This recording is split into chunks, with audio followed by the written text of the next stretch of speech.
Regional leaders have been brokering discussions with the two protagonists in South Sudan for more than a month in the Sudanese capital of Khartoum. The talks yielded a deal in which regional presidents guided President Salva Kiir and incoming Vice President Riek Machar into an agreement. We as South Sudanese are engaged in for the last 5 years is definitely senseless. It has imposed severe sufferings on our people. If there is no political will,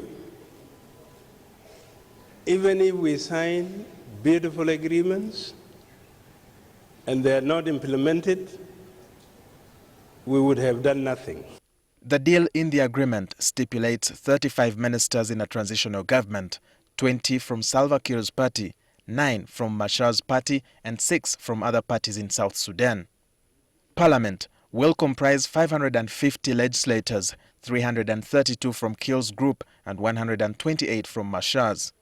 The spokesperson of the South Sudan embassy in Uganda, David Amor, says this step is a great achievement but declined to say whether it will last. Some went to an extent of describing it as an ugly peace. And we said, no, it is not an ugly peace. It could be ugly on your side because you were not part of the suffering of the people of South Sudan and the division that was brought into the communities and the livelihood of everybody concerning the economics and the political practice in the country. Amor says South Sudanese living in Uganda have been in a joyous mood towards this development back at home since Sunday. After this morning, all the borders are very busy because everybody would want to rush back as soon as they can do it. As we cannot reconcile with those who are at home when we are away. We look at the series of deals that led to this latest agreement.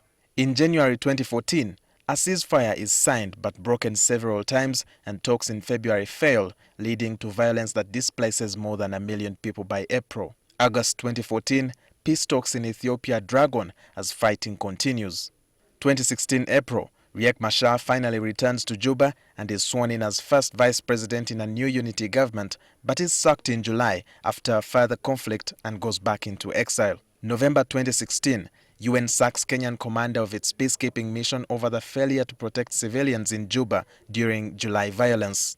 Kenya withdraws its troops from the peacekeeping mission, prompting the arrival of Japanese peacekeepers. In December 2016, an AU Commission on Human Rights says a process of ethnic cleansing is underway in several parts of the country, a claim that President Salva Kiir denied. 2017 May, President Kiir declares unilateral ceasefire and launches national dialogue. About a year later, July 2018, President Kiir and former First Vice President turned rebel Riek Machar agree a peace deal. The executive director at Atrocities Watch, Dismas Nkunda, says a lot more needs to be done to solve the problems of South Sudan once and for all. South Sudan requires a broadening of opening up, discussing what has been wrong, what failed the CPA, the Comprehensive Peace Agreement, address the issues of governance, justice, the economy, and the moment everybody is agreeable, then have elections, and the winner of that election becomes the president, chooses the government. The loser goes and sits and waits in opposition. He says the various factions and small units of fighters need to come together to make the peace deal stick. So there needs to be a restructuring of the army to be able to have a national army, not an individualized army, so that, again, the control and the manner in which different rebellions happen can be managed going forward. Arthur Bainomjisha, the executive director at Advocates Coalition for Development and Environment, adds that the peace process in South Sudan has reached a critical moment. A hurting stalemate in a sense that all the protagonists are now tired.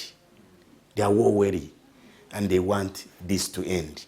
There is no longer any profit in continuing this war. Since the birth of South Sudan on 9th July 2011, the political struggle for power between President Salva Kiir and his rival, former Vice President Riek Machar, has been the root cause of unrest in the youngest nation in the world.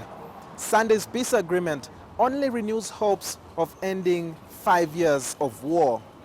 Walter Mwesije, NTV.